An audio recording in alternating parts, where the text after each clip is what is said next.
wanted to go over actually using the rubric while you're grading, and then how you would go about returning assignments to students.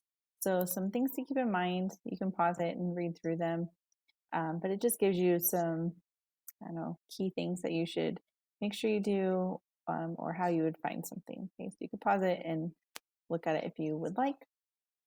If you're in your classroom and you're going to grade a week's worth of work and you already have the rubric in there, you would click on the student's assignments and you could click on, on the first one. So if I clicked on it, you're going to see the rubric off to the side, the right side. Okay.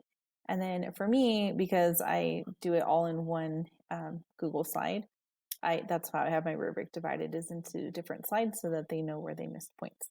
So I just go through this, and I've already kind of glanced at this one, so I'd be like, oh, you know what, they missed a couple. And on my rubric, this one means like missing 1 to 2. And so if you needed, again, a refresher on what you chose, right, or how you wrote your rubric, you would be able to pull that down and actually see it for a refresher, okay?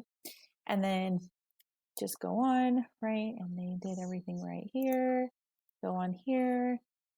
Looks like they missed 1 right here. So I just mark it there, right? And so instead of having to write little comments on where you thought they might have missed points, you can actually just go through this and see, but you can see that it totals it for you as you go, right? And you would just go on to the next. I wanted to show you that once it is scored, and you have the rubric adds it for you, right? It's right there nicely for you. And let's just say the student turned it in late and I was still gonna like dock them a point or two. You can still change that score and it's still gonna show them what they got as far as the rubric's concerned, but also the justification. So if you were going to do that, I would write a comment, took points off for, whatever. So I would add a private comment on there just so they understand why there's a difference, right? So once you have them graded, and you can see to the left, that it all shows up as a draft because it hasn't been finalized yet. I changed these numbers, okay? So what you're going to need to do is you're going to need to return it to your students. So you're going to click the box, check return, and again, it'll just show you everybody who's going to get submitted. And then you can write them a message. It's kind of up to you on how much of a message you want to leave them. Kind of use the same one, and it just, it's been graded. I'll get it entered in the grade book later. You can use in that the school just bought us called grade transfer for that if you want to save even more time, right? And then I just tell them that they don't need to resubmit because that'll show up as an option. It kind of gets confusing for them if they've never seen a returned assignment before. I just usually make sure I remind them that they don't need to resubmit. They can look over the rubric by clicking view details, and I'll show you where that is in just a minute. And then just tell them have a good day or whatnot, okay? And then you're gonna see, once I click return, okay, you're gonna see that all of those, let me take a second, that were drafts, right, are now showing up as graded. Okay, so now you can see all of those that were showing up as drafts, right? It's not like a draft anymore. It's actually what grade they got on the assignment. And it'll actually show up as graded on their end, okay? The missings will still show up as missing. Of course, I have some in this class, right? But the nice part about this is now that I can see that I've graded 28, there's still 9 of these students that need to turn it in. And when they do turn it in late, it'll show up as turned in. So it really organizes what you've graded, who's still missing, and who's turned it in late. Okay.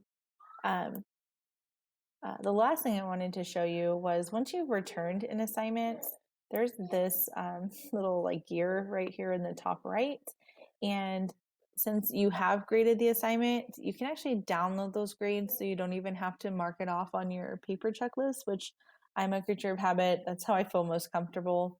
But I am trying to save paper at home, not print as much, and I can just put it all in a folder that I created on the drive. So you can just go ahead and download that list and it'll bring it up as like an Excel sheet.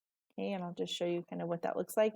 It's going to look like wordy because I have all my comments, so I can just hide that for right now, okay?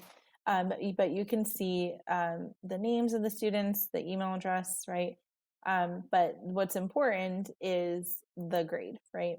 So instead of you having to go down your paper checklist and write it in, this just keeps it for you, and you could save it or print it or whatever you need to do with it.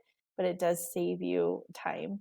The one thing I wish Google would do is allow for there to be some indication on what the rubric was, maybe in the future, who knows. I did want to show you one last thing where the students could what they see on there. And so this is the student view, right? And so if they went into their Google Classroom, and they could look up here, right, for view all of the upcoming, or they could go into classwork to view their work. And so if they click on it, right, the view work, and they wanted to know the feedback, and you already told them that there was feedback, they could actually click view details, and that rubric is laid out for them, like right here.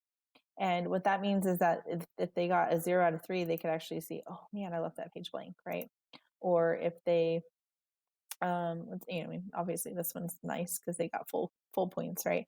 But if they wanted to know kind of about why they were missing, some things on this slide were missing, right? Or oh, my spelling was not right, or whatever criteria you put on there. But it does let them know exactly why or where you were docking points. Okay, and this is that resubmit that I told you might confuse them. So I would just tell them that they don't need to resubmit. Okay, so hopefully that's helpful.